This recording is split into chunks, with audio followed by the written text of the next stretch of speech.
We are like rivers coming from different direction, but we will all meet on the same sea, the sea of liberation and the sea of peace and security of this country. Mabuhay ang bansang Pilipinas. Mahalin natin ang bansang ito.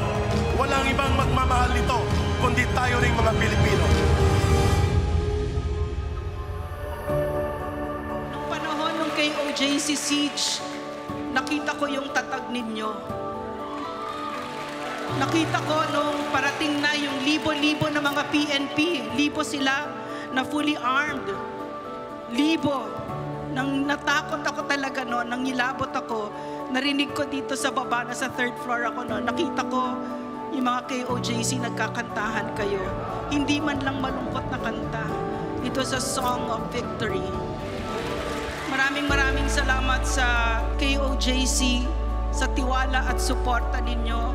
Maraming salamat for showing the Filipino people kung ano ang itsura ng Pilipino kapag tayo ay nagkakaisa at nagmamahal ng bansa ng totoo. Kayo ang resibo ni Pastor.